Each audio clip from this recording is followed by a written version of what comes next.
আকাঙ্ক্ষা কখন লোভে পরিণত হয়ে যায় তা কেউ বলতে পারে না। এবার তার পরিণাম কি হতে পারে তাও আমরা কেউ জানি না।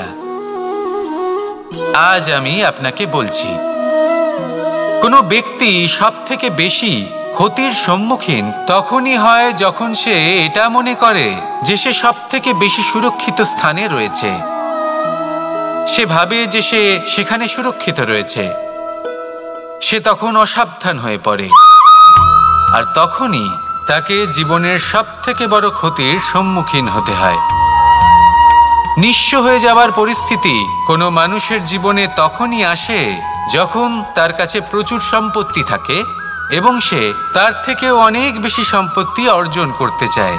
সেই অনেক বেশি সম্পত্তি অর্জন করার চেষ্টায় সে এমন কিছু করে বসে যার ফলে তাকে সমস্ত সম্পত্তি হারাতে হতে পারে। একজন রচনাকার নিজেই নিজের প্রতিভা একদম শেষ করে দিতে পারে যখন সে অনেকগুলো কাজ নিজের কাঁধে নিয়ে নেয়। একটা গুরুত্বপূর্ণ কথা সবসময় মনে রাখবেন, আজ আপনি যেখানেই থাকুন না কেন, যেমনই যে কোনো স্থানেই থাকুন না কেন, এর পেছনে আপনার আকাঙ্ক্ষার একটা বিশাল ভূমিকা রয়েছে। কিন্তু মনে রাখবেন, আপনাকে শিখতে হবে যে কখন আর কিভাবে নিজের উচ্চাকাঙ্ক্ষাগুলিকে লাগাম পরাতে হবে, কারণ এটা অত্যন্ত আবশ্যক। তাই আসুন আর আমার সাথে ভালোবেসে বলুন, রাধা রাধা। রাত্রে আমরা সুখ নিদ্রা লাভ করি, আমরা স্বপ্ন দেখি, ভবিষ্যতের পরিকল্পনা করি, খুব ভালো লাগে। সকালে যখন চোখ খুলি নিদ্রা ভঙ্গ হয়, স্বপ্ন সেইখানেই ভেঙে যায়, আর তারপর আমরা আমাদের রোজকার জীবন যাপন করি। স্বপ্ন হয়তো মানুষ রাতের বেলায় দেখেন, কিন্তু সেটাকে সার্থক দিনের বেলাতেই করতে হয়। রাতে মধুর বাতাসের নিচে কোমল শয্যায় শুয়ে মাতার গলায় মিষ্টি গান শুনতে শুনতে নিদ্রায় আচ্ছন্ন হওয়া, স্বপ্ন দেখা, ভবিষ্যতের পরিকল্পনা করা বড়ই সরল। কিন্তু সকালবেলায় সময় মতো উঠে সূর্যের তাপ সহ্য করে, সেই উষ্ণতা সহ্য করে সর্বাঙ্গ ঘেমে গিয়ে নিজের পথ খুঁজে বের করা, সেই পথে অগ্রসর হওয়া, বাধা বিপত্তি এসবের সম্মুখীন হওয়া, আর তারপর লক্ষ্য লাভ করা, এগুলো কঠিন কাজ। এ হলো অত্যন্ত কঠিন কাজ। যদি আপনি চান যে স্বপ্ন আপনি দেখেছেন তা সত্যি হোক, তাহলে দিনের বেলায় আপনাকে বেরিয়ে কর্ম করতেই হবে, পরিশ্রম করতেই হবে।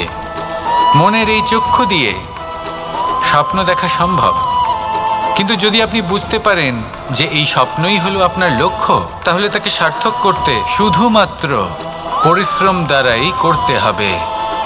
তাহলে পরিশ্রম করুন আর আমার সাথে ভালোবেসে বলুন, রাধা রাধা। মানুষের জীবনে তিনটি গুণ অত্যন্ত প্রয়োজনীয়: শ্রদ্ধা, বিনম্রতা, যোগ্যতা।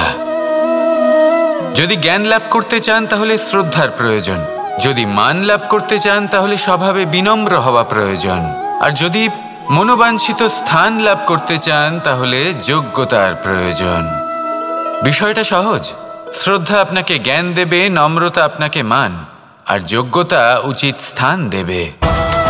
কিন্তু যদি আপনি এই তিনটি গুণ সম্মিলিত করেন তাহলে এমন কিছু লাভ করবেন যা এই সব কিছুর থেকে অনেক ঊর্ধ্বে।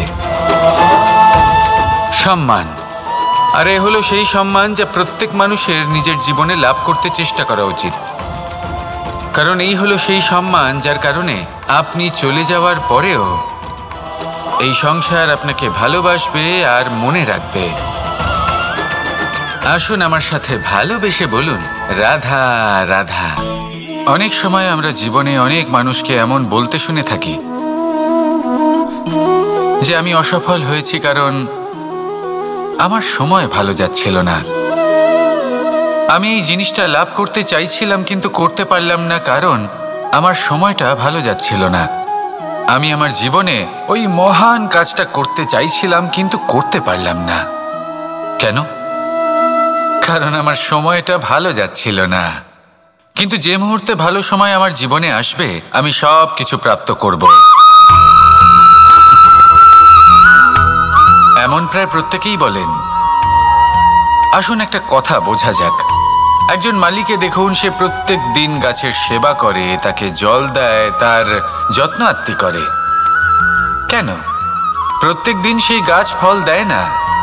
সঠিক সময় এলে তবেই সেই গাছ ফল দেয়, কিন্তু প্রত্যেক দিন মালি তার সেবা করে, তাকে যত্ন করে। শুধুমাত্র তখন করে না যখন সেই গাছ ফল দিতে সক্ষম। আর যদি মালি গাছের যত্ন প্রতিদিন না করে, তাহলে হয়তো সেই গাছ ফল দিতেই পারবে না। এটাই হলো আমাদের জন্য একটা শিক্ষা। যখন সময় আমাদের জন্য অপেক্ষা করে না, তখন আপনি সময়ের জন্য কেন অপেক্ষা করছেন? ভালো সময়ের জন্য অপেক্ষা করবেন না। ভালো এবং শুভ কর্ম দ্বারা ভালো সময়কে নিজের কাছে টেনে আনুন। নিরন্তর কর্ম করুন, পরিশ্রম করতে থাকুন। শুভ সময় আপনা থেকেই আপনার কাছে আসবে। আসুন আমার সাথে ভালোবেসে বলুন, রাধা রাধা। মানুষের এই সংসারে জীবনযাপন করার জন্য কিছু জিনিসের প্রয়োজন পড়ে। এমন কিছু আবেগ, এমন কিছু বস্তু আছে যেগুলো তার প্রয়োজন হয়। কিন্তু সব থেকে বেশি যে জিনিসটা তার প্রয়োজন হয় সেটা হলো সম্মানের। আমাদের ভালো লাগে যখন কেউ আমাদের সম্মান করে। আমরা কাউকে সম্মান করলে তারও সেটা ভালো লাগে।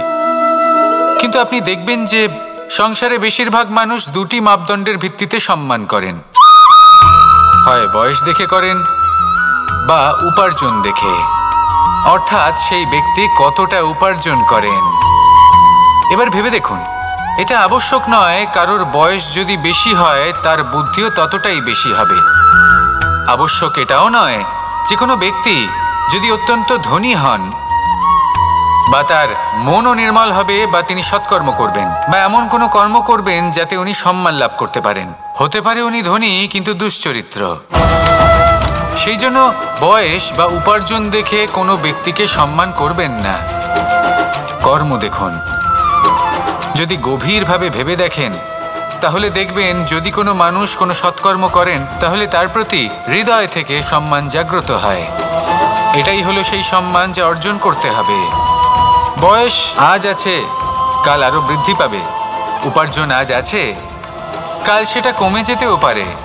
কিন্তু যদি আপনি নিরন্তর শুভকর্ম করতে থাকেন তাহলে আপনি মৃত্যুর পরেও অমর হয়ে থাকবেন।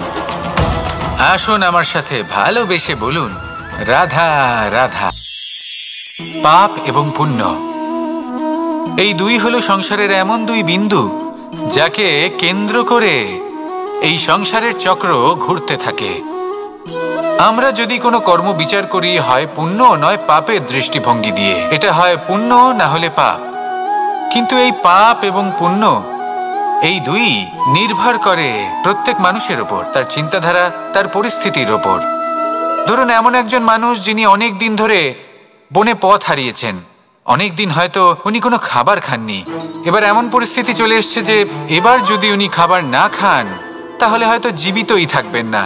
আর এমন অবস্থায় ওনার সামনে যদি কোনো প্রাণী আসে তাহলে তাকে শিকার করা, এটা কিন্তু তার কাছে পাপ নয়। এটা তো জীবিত থাকার একমাত্র উপায়। এটা তার কাছে পুণ্যসম। আর যদি আমি এমন একজন ব্যক্তির কথা বলি যিনি সরল, যিনি একটি সুখী, শান্ত, সুরক্ষিত জীবনযাপন করছেন, তার কাছে কিন্তু এটা পাপ। এইরকমই এই সংসারে ভিন্ন ভিন্ন পরিভাষা আছে পাপ এবং পুণ্যের। তার মধ্যে যদি আমি আপনাকে একটি সরল পরিভাষা দিই, সেটা হলো জীবনে যখনই কোনো কর্ম করবেন সেটা নিয়ে একটু ভেবে দেখুন যে এই যে কাজটা আমি করছি তার ফলে এই যে অন্য মানুষেরা আছেন এই সংসারে, তারা কি দুঃখ পাবেন? যদি তারা দুঃখ পান তাহলে সেটা পাপ। যদি আপনি এমন কোনো কর্ম করেন যার ফলে অন্যরা প্রসন্নতা লাভ করেন, তাদের মুখে হাসি ফুটে ওঠে, যদি তারা প্রেরিত হন, জীবনে সামনে এগোতে পারেন, তাদের বিকাশ হয়, তাহলে এটা হলো পুণ্য। তাই জীবনে সবসময় পুণ্য করতে থাকুন আর আমার সাথে ভালোবেসে বলুন, রাধা রাধা। বনস্পতি ফলনের জন্য আমাদের কিসের প্রয়োজন পড়ে?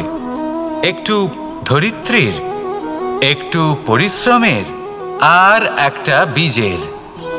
এবার যদি মানুষের কথা বলি তাহলে এখানে ধরিত্রী হলো মানুষের এই জীবন, যেখানে মানুষ নিজের ইচ্ছের ফল ফুল ফলন করতে চায়। পরিশ্রম হলো আমাদের কর্ম, আর বীজ হলো আমাদের নির্বাচন। আমাদের বেছে নিতে হবে যে আমরা কি বপন করব, আম নাকি ফণি মনসা। এর মধ্যে আমরা কি পেতে চাই? রসালো ফলের ফলন চাই নাকি কাঁটার ফলন চাই, তা আমাদের উপর নির্ভরশীল।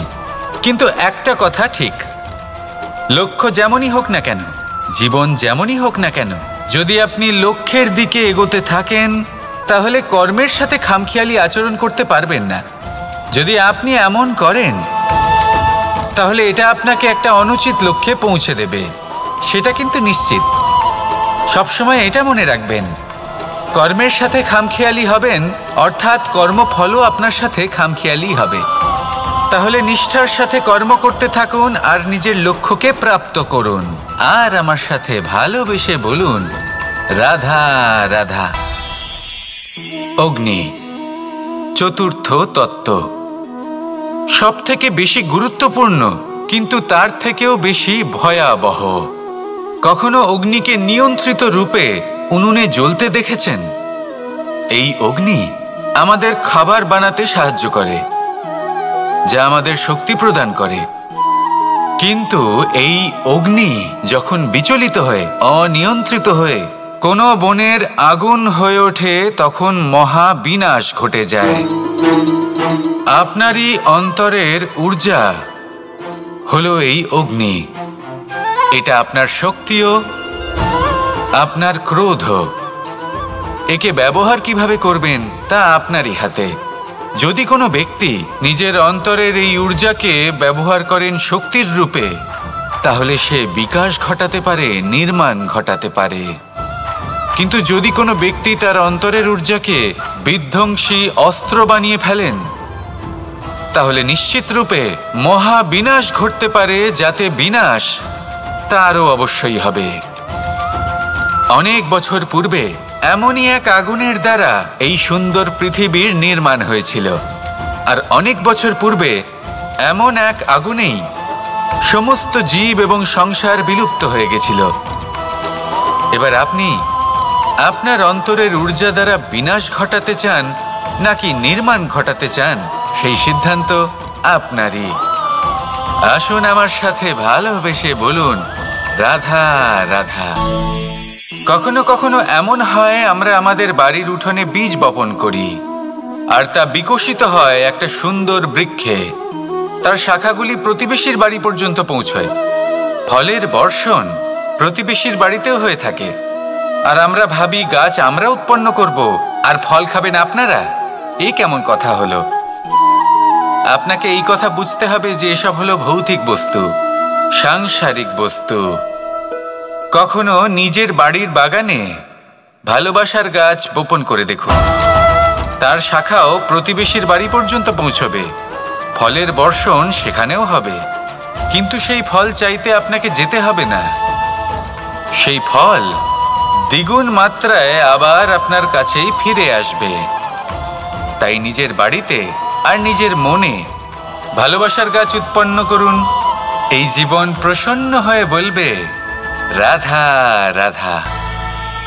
অ দিয়ে অন্ত, আ দিয়ে আরম্ভ, এই দুইয়েরই রাশি সমান।